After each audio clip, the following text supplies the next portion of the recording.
Okay, well, so thinking about the idea of Korach, so the Zohar says something fascinating. It says that Korach is the idea of division. In other words, it's not just that Korach happened to have a dispute over Aaron. That's one way to think about it. Korach doesn't like Aaron and Moshe, doesn't like what they, their model of leadership, or he doesn't like it. They're the leaders, so he decides to dispute again, to have a dispute and rebellion or a dispute against Aaron. But the Zohar says no. The Zohar says Korach represents and believes in division. And therefore, he disagrees with Aaron because Aaron represents unity. So, in other words, there's two elements here. Element number one is you have a specific disagreement with somebody, so you disagree. The second point, which is a broader point, is you support disagreement. You like disagreement. You like separation. You like separation, and because you like separation, you you therefore dispute Aaron because Aaron epitomizes unity. In other words, with the way the Zohar puts it, you have chesed, which is kindness, which is love. And love, if you think about it, what is love? Love is the desire to be one. And then you have gevura, which is strength, which is discipline. And discipline, in a way, is the desire to divide and separate and categorize and say this person is deserving and this person is not deserving. And in a way, you're creating hierarchy because chesed just says, if you ask chesed, pure kindness says, give everybody all the time everything, right? And you have to therefore limit the chesed. But chesed stands for, you know, we see the good in everybody. There's no idea of discernment or division or separation or classification. And Korach represents classification and separation, and therefore he doesn't buy into this whole idea of Aaron representing love, which is synonymous with unity, with oneness. So that's what the Zohar says. Aaron is chesed, kindness. Korach is gevura. Korach is strength and discipline. Okay, so just to clarify, just to give a little bit of background, and then we'll see if we can unpack this a little bit, and then go to the Chabad interpretation of the Zohar. Now, this in no ways tries to draw parallels between Abraham and Aaron, and then Yitzchak and Korach. Okay, so let's go. Let's do it this way. In a way, we are. The premise of the Kabbalah is that all the characters that are written in the Torah, even if the way the story plays out in the real world, they turn out to be quite negative. But the premise of the Kabbalah is that in the source, everything or almost everything comes from holiness. So was Korach just an egocentrical person who did not wanted power and wanted fame, and it was just self-oriented? The answer is yes. But the Kabbalah says you have to look at the source. Where does this stem from? It stems from a spiritual mistake. And the spiritual mistake led later to becoming the person he became, which was negative. But in the source, everything is good. And there's all kinds of indications. The Torah, the Talmud, for example, says that you shouldn't name a person with the name of a wicked person. But here you have a whole parsha in the Torah called Korach. Now, we didn't have to call it Korach. We could have called it another word. Let's say even the first word of the parsha is Vayikach. He took. You could have said Vayikach, So the premise of the Kabbalah is that if the word Korach is in the Torah and we name a parsha Korach, and we're debating Korach, and Moshe has a real debate with Korach, so it's, yes, Korach also manifests down here as division and power-hungry person. But that's not where in the source, it began with a spiritual mistake. And the Korach, and I'm just going to give you the spoiler right now. The Kabbalah goes so far as to say, as Korach was right, Korach was Gevura. Gevura is superior to Chesed. The problem with Korach is that he's premature, and you can't initiate things when the time is not ready for it. For example, you want utopia, you want perfection, you want messianic times, and everybody has plentiful. If you try to bring that utopia too early, you're going to create chaos. Now, what I just said has nothing to do with the election that was happening this week in New York City. No, I'm only kidding. That's as a metaphor, sort of, communism, socialism. Is it an idea? Is there some truth? Maybe, but you can't bring it when people are not ready for it, So in a way, not that I'm saying Messianic era socialism, but I'm just saying, bring an example of something, even if something starts and originates with a point that may be true and in the future may play out in a certain way, if you do it prematurely, what's going to happen is it's going to implode and explode and cause a lot of damage. So yes, so Aaron is chesed like Avraham. It's a different type of chesed. The Kabbalah gets into the details. And Korach is Gevura. And Korach, by the way, is a Levite, and the Levites are all about Gevura. But Korach's Gevura is different than the Gevura of the Levites, and that's what we want to try to explain. The difference between Chesed and Gevura. So Chesed says kindness, flow, and you want to give. But from the recipient's perspective, Chesed means I'm opening up myself to divine kindness, and I recognize the divine blessings. And I have Aaron inspiring me to open myself up to the divine blessings that come from above. And Aaron himself, if you have a source of inspiration in your life, that's chesed. That's a gift. That's a grace from above. Korach is a Levi. Korach is Gevura. Korach is discipline. Korach says, I don't believe in inspiration that comes from without. I want inspiration to be self-generated. And I'd rather have a society, says Korach, that some people are more inspired than others. But the role of the high priest is not to inspire the masses, because inspiration is only meaningful if it is self-generated. So one way, because there's an internal contradiction with Korach. On one hand, Korach says, everybody is holy, we don't need a high priest. On the other hand, he wants to be the high priest. Not only he, another 250 people also want to be the high priest. So this is a contradiction. Do they want priesthood or they do not want priesthood? So you could just say they're just inconsistent, and they're just manipulating the masses. But you could say no. In a way, you could say that both could be true. They want to be high priests. They just don't believe in the form of high priesthood as Aaron. Aaron sees his role as priest as to inspire others. They say, I want to be the high priest because I'm a spiritual person, because I could generate that inspiration from within, but I'm not going to use my role to inspire other people. I'm going to let other people be as is, because Gevura, discipline, means elevating yourself. Chesed means receiving from above. So in the Kabbalah, Chesed is from above to below. Gevura is elevating yourself. And therefore, everybody should be self-standing. We want separation. We want Gevura. We want division, because everybody is on their own, and everybody will get the amount of inspiration that they generate by themselves. And that's what that's what he believes in. Now,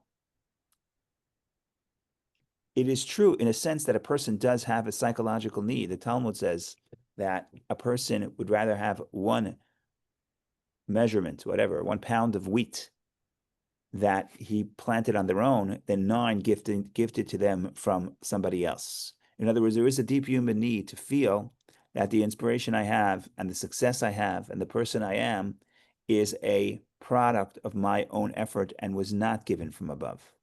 So that is true. Person needs that psychologically and spiritually, because we want to be not just recipients from above, but we want to be in a way givers and and generate the inspiration. So Korach is saying a truth.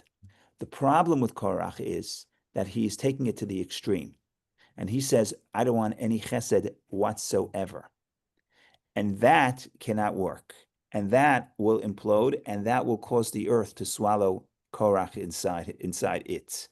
In other words, if a person really thinks that I don't need help from anybody, they're not going to be able to survive, because the reality is that creation is imperfect, and I am imperfect, and I am incomplete, and I need other people in my life. I certainly need God, but even other people in my life to be able to give to me, and I have to receive from them. They receive from me, but I also receive from them. So while Gevura, the idea of self-generated inspiration, meaning I'm not receiving from somebody else, but I am deserving because I can create this on my own, that is a correct notion, and that is something there's truth to that. A person needs some of that. But if you say, I don't want any chesed, I don't want to open myself up to anybody or anything, I don't need anybody, I am self-made, and I don't need anybody, I'm self-sufficient, you're not self-sufficient. You're going to break down. And you're going to break down, because everybody needs the inspiration from above. So there's all kinds of ways of thinking, of taking this to the next step. But even before we go to the other commentaries, all the statements of the sages that support this point, but you have people, for an example, for some people, relationships are very difficult. And it's even more difficult for them when they're in a relationship to acknowledge that they actually need the other person. Because one way of having a relationship is I'm self-sufficient, you're self-sufficient, and we both have a relationship, whatever kind of relationship that is. It's a marriage, romantic relationship, or any relationship, business relationship. I'm good, you're good. Let's get together, we'll enhance each other, but I don't really need you, right? And that's a relationship where the party or parties are not opening themselves up and experiencing the fact that we are incomplete and we need other people. And we do need the other person. And a lot of people don't like to do that because we want to feel like I don't need anybody. I'm self-generated. I'm gevura. I'm strength. I'm discipline. I can create whatever I need. I don't want to feel that I'm insufficient and I have to receive from somebody else. I don't want to be vulnerable. I don't want to face my vulnerability. But what the Torah is telling us with Korach, what the Zohar is telling us with Korach, if you take Gevura to the extreme and you don't want to open up yourself to the kindness of somebody else and realize that you need somebody else, you're not going to make it because you do need other people. The only question is if you want to acknowledge it. If you acknowledge it, that will enhance the relationship. But that is, I think, an important point that it is applicable to the idea of relationships in general, relationship with God, but relationships in general. Like, yes, I have to bring something. I don't need the other person because I could generate whatever I need to survive, psychologically and mentally, and I'm self-sufficient. I'm not dependent or I'm not codependent on that other person. But on the other hand, I cannot do everything on my own. And there are things that I can't create on my own, and I need you for them, and I would not have it if you don't give it to me. And I have that humility to acknowledge that and to celebrate it. And that's how the relationship is deepened, both with Hashem and with other people. So that's one point of introducing the Zohar on Korach, and then we'll take it to the next step, which is another step, another direction, which is the Chabad application of this idea. But isn't it paradoxical, his whole argument? It almost flies in the face of what he's trying to accomplish. He wants to be a leader, but he says, I don't want to be a leader and be an example to anybody. I'm self-generated, I'm self-inspired, and he's encouraging people to do the same, but not take it from his inspiration. Right. So it almost is, he's talking himself out of being a leader. He's saying leaders, he's saying, okay, I'm gonna borrow from the Chabad perspective. Okay, or you can continue and then we can wrap it up. I'm gonna borrow and then go back to. Okay. I'm starting from the middle because I wanted to show. So there's two models. So for example, one model would be that one model is there's no hierarchy. Everyone's just the same, which it's just stupid. There's no other way to put it, right? You're gonna say I'm a farmer, you're a lawyer, you're a doctor. We're not all the same. We all do different things. Okay, so there is going to be a priest, there is going to be a Levite, there is going to be a farmer, right? Some people are in the world of ideas, some people are in the world of action. That's the fact. That's just reality. So I don't think Korach was denying that. What Korach is saying is as follows: who told you that the high priest, the priesthood, I want to be a priest. I'm a Levite, I want to be a priest. Who told you that the priesthood is superior to the action, to the farmer? Maybe whoever wants to be a farmer should be a farmer. Whoever wants to be a priest it should be open to whoever wants to be it, not just Aaron, not just exclusive, but open to everybody. But the point is open to whoever wants to live that lifestyle. But the point is, my job as the priest is not to inspire people to try to become more spiritual. Those who want to be spiritual will be spiritual. Those who want to be involved in the material world will be involved in the material world. And we're equal in the sense that there's no hierarchy, not in the sense that we're all doing the same thing. We're doing different things, but why would you put the spiritual in a higher position in the hierarchy over the physical? So in other words, he's saying everybody is in their own box. Everybody does their own thing. But there's no interaction between the groups. The spiritual person is not going to inspire the farmer to be more spiritual, to dedicate time to study Torah, to pray, etc. And the farmer is not going to have to bring his produce to the priest, because why should he bring produce to the priest? In other words, everybody is in their own lane and everyone's doing their own thing, and it's not like one is better than the other. So, and that's how he's having it both ways. On one hand, he's saying, I want to be the priest. Everyone could be the priest. We don't need priesthood. What he says we don't need priesthood means we don't need the priesthood in the model of Aaron, which Aaron sees his job as inspiring the people to elevate them and become more spiritual. He says, why do you have to inspire people to become more spiritual? Either they are or they aren't. If they aren't, you're inspiring them. So first of all, it's coming from above. It's not self-generated. And second of all, why are you bothering people? Why do we need the farmer to say, oh, I wish I had more time to study Torah? How is that helping anybody? So so Korach is not disputing the notion of spirit of leadership, of priesthood. He doesn't like leadership. Leadership means I am inspiring you, or this person is inspiring the other person. Leadership represents hierarchy. He's saying there are different lanes, and we don't want them interacting. If you want to be a priest, get into the priest lane. If you want to be a farmer, get into the farmer lane. It's good. You can get some good real estate in northern Israel, so it's wonderful. But the interaction, that's what he doesn't say. That's what he doesn't like. And Judaism as we know it, and really the Kabbalistic model, but it's really Judaism, is that you want to blend, you want to have, you want to have, you want to integrate the different paths. And the Kabbalah, we'll get to it. Moshe is Tiferet. He integrates Chesed and Gevura, and that's why Moshe is trying to negotiate with Korach. In a way, it's almost God tells him not to, but he still tries. So the point is, the model is to have chesed, to have gvura, to have a spiritual person, to have a person involved in materialism. The point is we need to integrate. And there's different types of Jewish people and different communities, and different communities put an emphasis on different types, on different values. And one way to think about it is all these values are just as good. And every person if you're really committed to one value, you're on a legitimate path to God, and that's it. You just have to worry about that one value. For some people, it's living in Israel. For some people, it's studying Torah all day. For some people, it's giving charity, right? So one way to think about it is you get into a lane, you stick to that lane, and the other person is not better than me just because he's doing something else. The other way is this is my primary way of serving God, but I have to interact with the other groups because I also need some of that, right? If I'm giving charity, I also need to study Torah. And if I'm studying Torah, I also need to give charity. Yeah, it's not my full occupation. It's not like I'm in the world all day where I can go and have the means to help people. But someone says I only have Torah, and I'm not going to do kindness. The Talmud says, "Kol omer ein li Torah." Someone who says I only have Torah, even Torah he doesn't have, right? Because at the end of the day, you can't just be in one lane. You have to integrate in a way with other forms of service of God, because we each are giving and we each are receiving. And that's the model with we have chesed and you have gvura, and they interact. And in a way, that's the idea of Tiferet, Moshe, the third Sephira, which blends the two. And Judaism in general, Kabbalah in particular, is all about the blending of the different perspectives coming together. That's how you know you have the truth.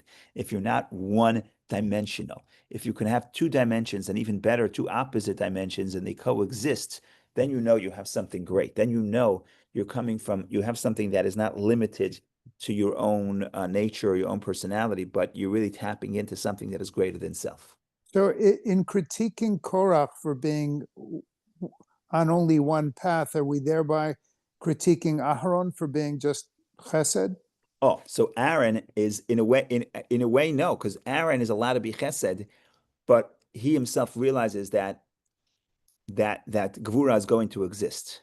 So let me jump for a second. There is a Mishnah on the ethics of the father, so you probably know it because it's people say it's somewhat well known.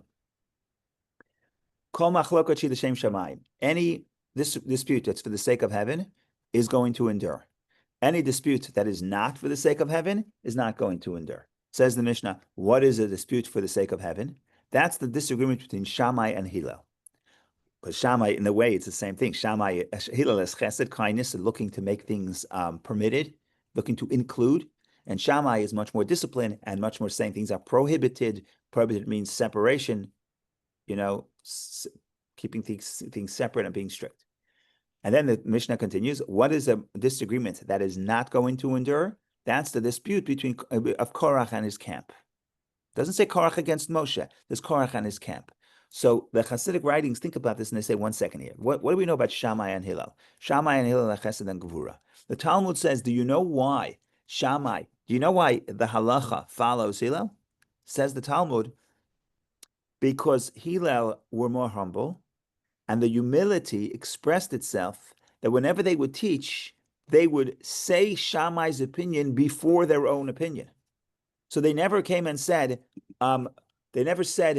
we're Hillel, we believe this is the law. They say no, Shammai says this, and we say otherwise. What does that mean? That means that Hillel does not dispute that sometimes Gevura is necessary. Hillel is just saying that we feel that in most cases, the chesed, the kindness, the love should be more dominant. In most cases, or in some cases, if we have a choice, all else being equal, you should go for the kindness and you go for and say it's permitted.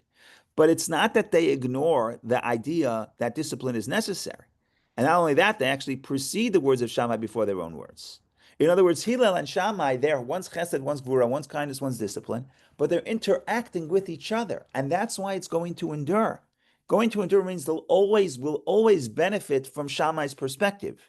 Because even though we don't always follow the law of Shammai, but the perspective of Shammai is included in Hillel because Hillel is negotiating with Shammai.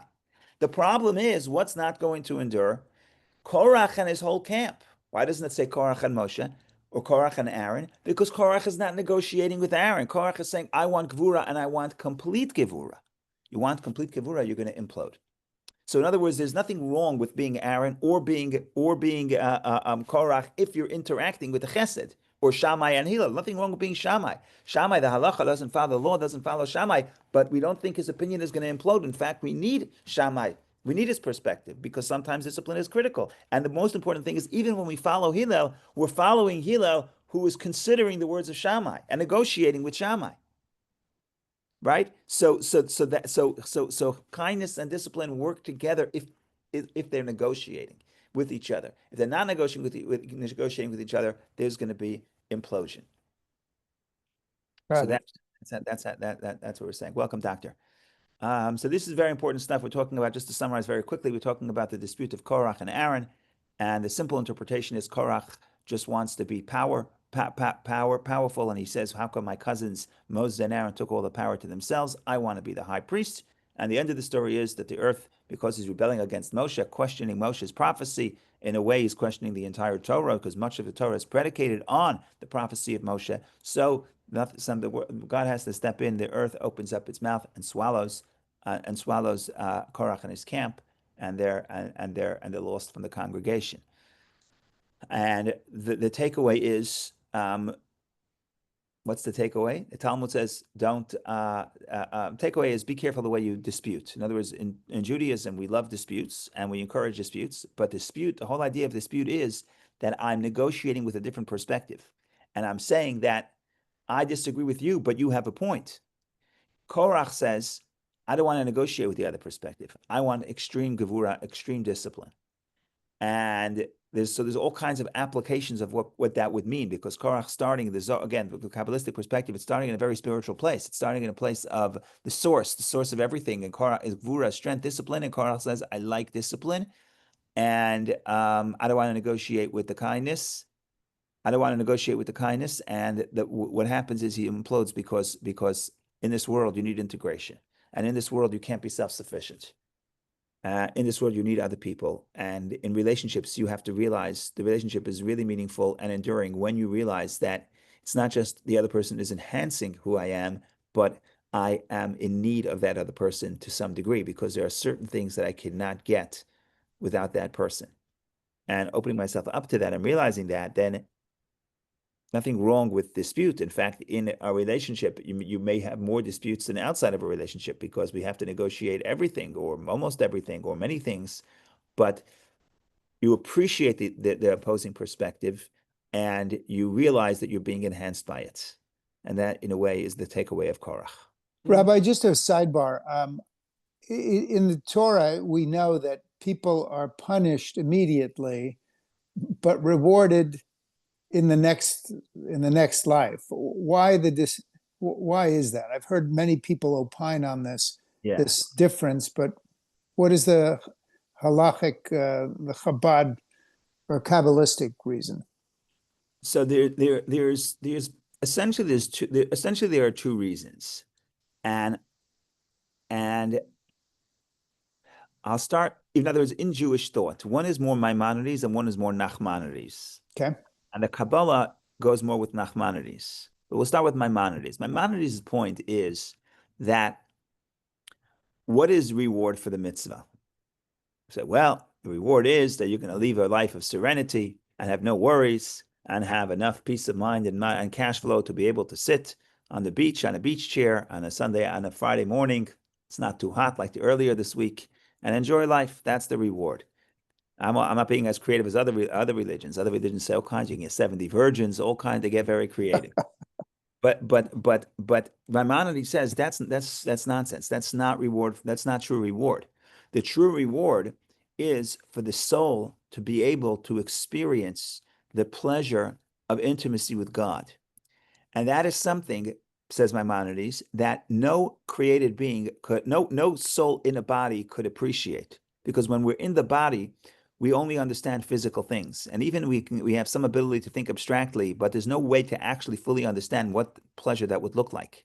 And he brings an interesting metaphor. He says if you have someone who's completely blind and never saw any colors, and you try to explain to them what colors look like, there's no way they can even picture it.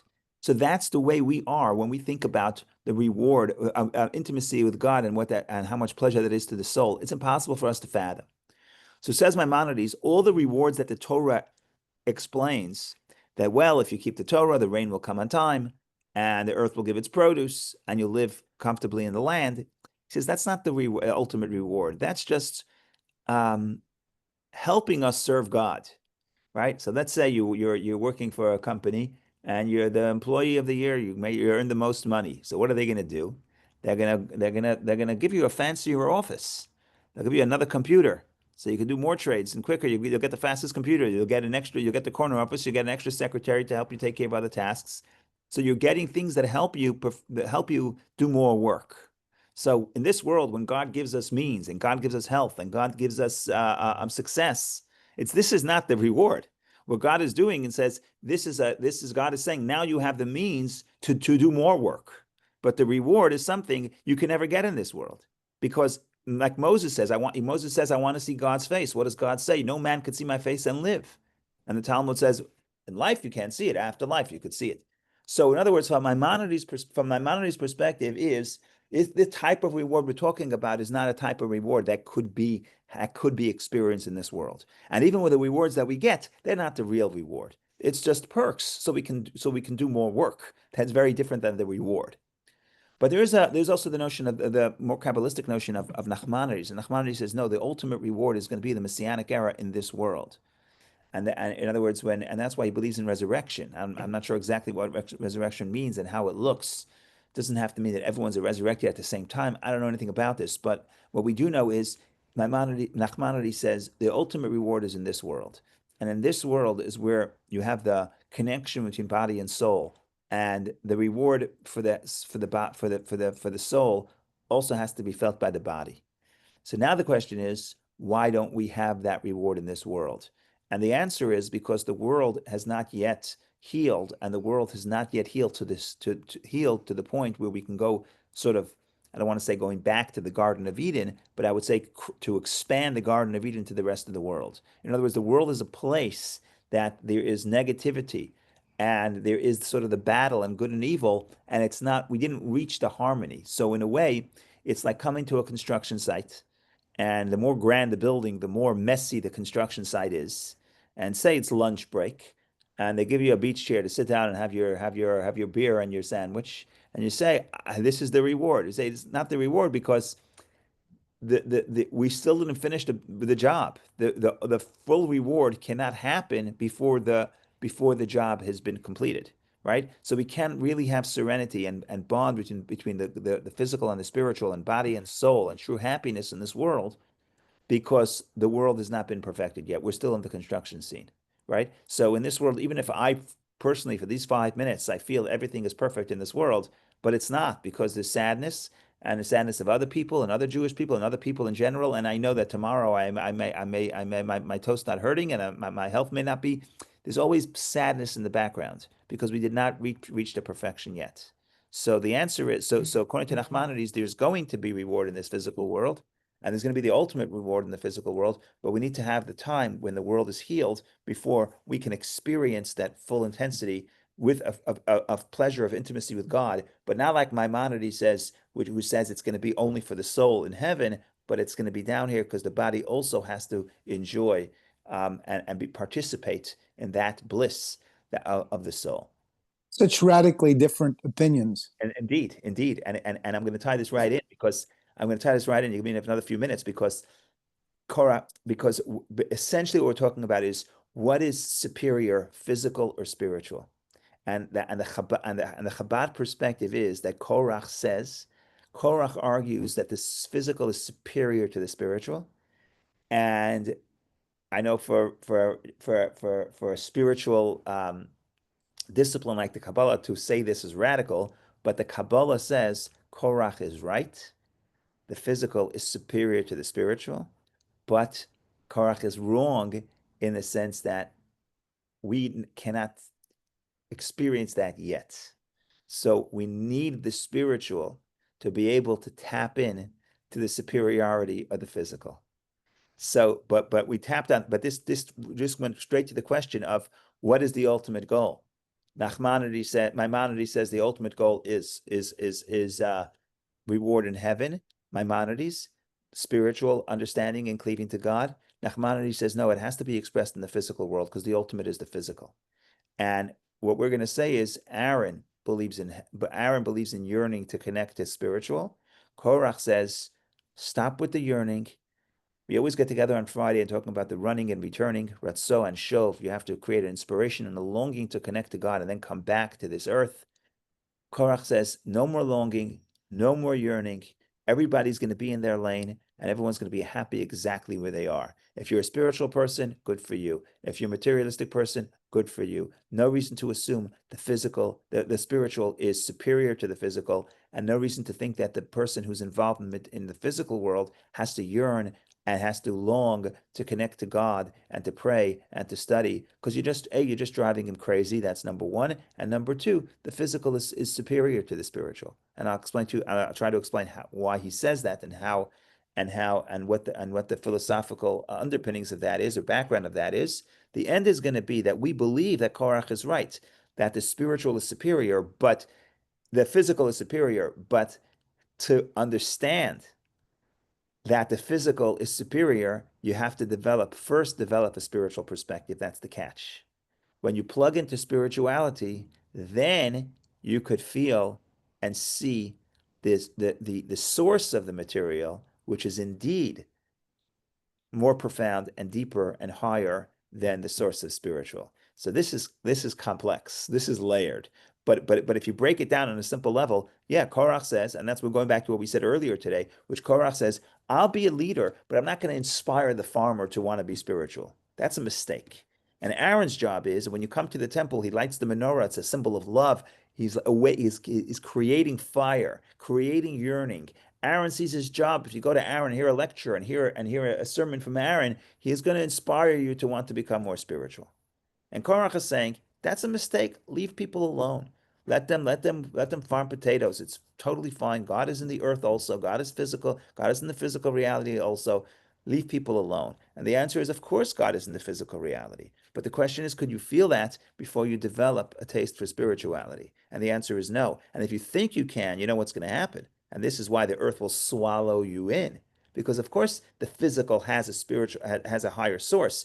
But if you're not connecting to the spiritual source, metaphorically, you're going to be swallowed into materialism and you're going to be disconnected from the source of the material. So you need to have that ebb and flow, or that pulse of trying to yearn for spirituality, and then you realize that the deepest bond and the deepest intimacy with God is in the physical. So this is very deep and this is very layered. But Korach puts his hand right on the thing, and Bob, you put your hand right in here when you say this is opposites of what is the ultimate. Is the ultimate spirituality, or is the ultimate the physical? And this is on the heels of the Miraglim, Perfect. who were basically Perfect. punished for a fear of succeeding. They wanted Yeah, to yeah. stay spiritual, Yes. and Yes. God said, "No, I want physical." Because I'm going to jump right in. The Korach says if the spies are wrong, then we don't need any spirituality. Right. And what's the answer? We need spirituality, but we have to realize that the ultimate is the physical. Spirituality will help us understand and appreciate the physical. So Mhm. the combination, the end is you need both. Go ahead, Yep. Dr. John. Ralph, you just ended on my question, which is when did there need to be a conflict? Why not an integration? So the answer is we need integration. That's what we were saying earlier. Integration is the key. Kabbalah, integration is key. The problem is that on a shallow level, integration, I could make the argument that integration is neither here nor there. In other words, let's say I'm a farmer, right? I'm a farmer. I'm going to come to Shul on Shabbos. What should you tell me? Tell me that farming the land, especially farming the land in Israel, is holy. Don't tell me that before I go to the farm, I have to study Torah and pray and try to be spiritual and try to awaken a love to God. Korach says you're driving people crazy. You're creating this dissonance between what I am and what I'm yearning for. I'll ask you a different question: Is yearning, is longing good or bad? Is it good to create to have this to have yearning or longing? People say if you're romantic, you say, yeah, it's so beautiful, right? Because that's inspiration, and then you can and no love could happen without yearning and longing. But then the more cynical person would say, why would you want longing in your life? You're looking for something that ultimately you're never going to have fully because you're the farmer. You're not going to have, you can't sit and study Torah all day.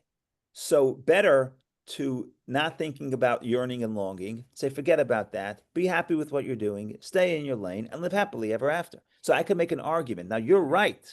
Integration is the key. And integration, it's like body and soul, they influence each other. Ultimately, we say the soul, it's body and soul is the same thing. According to the Kabbalah, Korach is right. Body is superior to soul, body is superior to spirit, to the soul. But if you're not connected to your body, if you're not connected to your soul, you're not going to realize why and how the body is superior, and then you're going to be the body is going to distract you and move you away from the source of the body, which is actually superior and higher than the source of the soul. So the answer is integration is right. You need a little bit of both. I'm just saying that the life that you're living is a life of spiritual yearning and spiritual longing. And I could see why that is beautiful, but I can also see how that in some ways for some people is frustrating.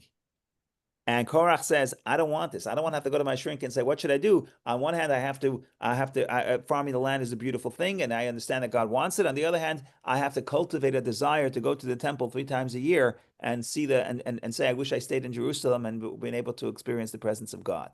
So you want people to be in two places. You want people to be in one place and yearn for something else. You want people to be in the body and yearn for the soul. Let everybody leave people alone. And especially because he has a Kabbalistic argument, which is true, that the source of physical is higher than the source of spiritual. And he's right about that. And we could talk about that. But the answer is you will not be able to connect to the source of the physical without longing for the spiritual. And if you long for the spiritual, then you will discover that what you're longing for is in the physical. But if you're not going to long for the spiritual, the physical is going to distract you. So this is profound stuff. Okay, if you want to get a little philosophical here, and we talk about why would the physical be superior to the spiritual, right? If you're talking from a perspective that closeness to God is the ultimate good and the ultimate whole and the ultimate good and ultimate value is closeness to God, and that's really the scale of how you measure something that is good is close to God, and something that is bad is distant from God. Not just good and bad, but pleasurable and delightful. So God is the source of everything. So how could you say that spiritual, which is closer to God, presumably, how could you say that this physical, in a way, is deeper than the spiritual? So that's the philosophical and Kabbalistic problem here. And to be brief, it's a question as follows. It's a question of the question of light and darkness, and the question is of also revealing and holding back. So chesed and gevura. Now, on the surface, if you're revealing to me and you're talking to me, on the surface, I'm closer to you because you have revelation. So you're revealing of yourself to me, so I feel I'm close to you. Okay, that's true. The problem is that I can never capture your essence through your speech because what person can only reveal is a little bit of what's happening within their personality or or even how they feel. right? The Kabbalah has an interesting metaphor. When somebody says, I love you, what do you know? You know they love you. But if the love is super intense, what happens? A person is speechless. A person cannot speak because words are very good at explaining feeling, or somewhat good if you know what you're doing. If you're a poet, words could explain feeling, but words cannot explain the essence. And words are going to break down if you try to explain the essence. So what we're tapping into here is that light reveals the external parts of self. But light or expression could never express the essence. In a way, what expresses the essence is the absence of light. Because if I have the absence of light, then at least what I know is that there's something beyond my capacity to understand, and that is the essence. So if you want to think about it for a second, and you want to think about this, so if you want to think of the big picture, spirituality is the feeling of the light of God. What do you mean the light of God? It's not physical light, but being spiritual means I feel a connection to God. I feel God's presence in some way. What is the physical? The physical per se, the physical doesn't direct you toward God. But if you have a nice cup of coffee or a nice apple, the apple says, take a bite into me. I'm everything. I feel so good. It doesn't tell me, go look at my source. Go put me down and go study Talmud. It's not what the apple tells you. The apple says, look at me, look at the physical. So the apple, or anything physical in this world, is the absence of spiritual light. It doesn't express anything about holiness in a way. In fact, it conceals. But the Kabbalah says the power to conceal, the power of darkness, in a way, expresses the essence of God more than the power of light, because light cannot never express the essence. The essence, the light, in a way, distracts you from the essence. It tells you about God, but it's not the essence of God. The essence of God is the fact that God is not limited in any way and could be in the physical and be in the spiritual simultaneously, and is not closer to one or the other. So in a way, light is a distraction, and darkness actually directs to the essence of God. The problem is that you can't really you have to know about God. You have to know about light to realize that the concealment is really a concealment, to realize that the concealment is not the absence of God, but it's the concealment of God. If you don't go first through the steps of developing a taste for spirituality, then the physical is not going to express the essence of God. The physical is going to express the absence of God. So let's just bring everything together, and I'll take Dr. Tamarin's question. When I'm a farmer, if I don't develop a taste for spirituality, all I'm thinking about is potatoes. If I'm a farmer and I go to Aaron, and Aaron inspires me when I go to the temple 3 times a year, and Aaron inspires me to develop a yearning for spirituality, then I understand and I appreciate the presence of God. Then when I come back to my farm up north and I see a potato, I don't see a potato. I see an expression of the essence of God, who is not limited to light and can be anywhere, anytime, even in the potato. You see what I'm saying? But I had to first develop a taste for spirituality to realize that the physical, which is basically concealment, is a concealment of God and not the absence of God. So you need that integration, and you need that running and returning, and you need that Aaron, so then you can go back and see the holiness of the superiority of the source of the physical. So these are deep concepts. I wish we if we had more time, we can elaborate further. But I think we took a good bite. Go ahead, Dr. Tamarin. Rabbi, you just raised a question that I really hadn't thought about before. We always do, which is why your teaching is so rich. And this is as follows. Is the true meaning in the conclusion or in the search? In other words, if God presented himself to us, it would almost be meaningless because we take it for granted. Right. So in a way, is the real meaning in the journey? The issue is not when we arrive on the top of the largest mountain in the world. Maybe the issue is in the journey to get there, and maybe the whole process, the whole issue is to be on that journey, not necessarily that we get to the end, because in a funny way, when you get to the end, then what's the meaning unless we go to another one? Otherwise, after you climb Mount Everest, they always want to climb something else. That's a big problem. What do you do when you finish climbing Mount Everest? Well, no, but what I'm saying is, what would you do if God showed up? The issue is, you wouldn't be on the journey anymore. So maybe what you're pointing to is that the issue is in the journey, in going from the apple to the meaning is the issue. If you basically are at the conclusion, you haven't taken the journey, and therefore it's meaningless. It's like being handed a pile of money is meaningless unless you've earned it. Right. So, yeah. So I agree that the meaning is the journey is in the meaning. What Meaning is I'm in sorry, the journey. I agree. I agree with that. But I would say that we want to. We're. Yeah, I agree with that statement. I agree with that statement. But the question is, what is the journey trying to do, and why is there never the destination? What I'm trying to say is as follows. I'm trying to say is ultimately, from the perspective of the Kabbalah, the way Kabbalah understands Judaism, ultimately, the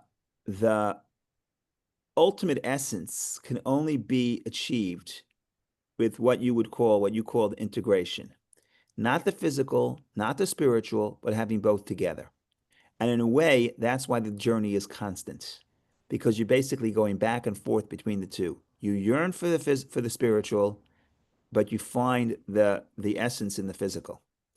And in a way, that's why the journey is always ongoing, because when you're in one lane, when you're in one perspective, there's no journey. You reach your destination. But if you're constantly on the move, and if you're integrating two things, it's not I integrated and now I can go to sleep and I settled. Integration means integration between two extremes. So there's always the tension between the two. That's the key here. The tension is always here. And if the tension is always here, journey is always here. Man, And I think that the concept of oh, absolutely fun. Excuse me, I have to, gentlemen. wonderful You, job. you have to earn a living. Go ahead, John. Well, You have to help people. You have to help people. Bob. Thank you, Ralph. You have to want to be here and be there.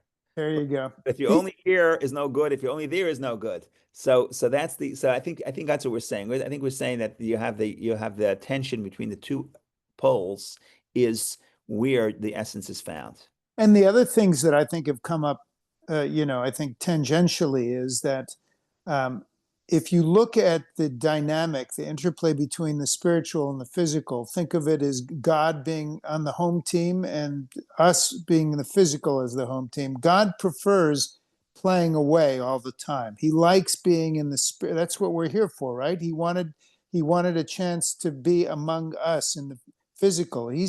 What I think Hashem is saying is, look, stay in the physical, and every once in a while look up to heaven, and we'll kind of integrate those two things. But we want you to stay as a home team, and I think that's the power of being alive, deferring your reward, and staying in this physical world. And that's why I like Nachmanides. It gives us hope to think that in this physical world, maybe there will be reward for us.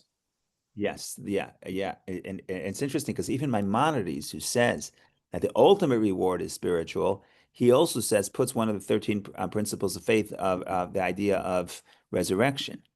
And because it comes from the Mishnah, and you have to believe in it. And essentially, what resurrection is doing, like I said, it's not like I know what resurrection is or what it's going to look like, but it is the statement. It is the statement that ultimately the body has to ultimately the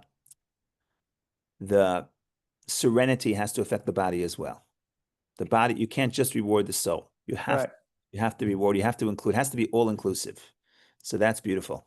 That's beautiful. May it be in our days, speedily.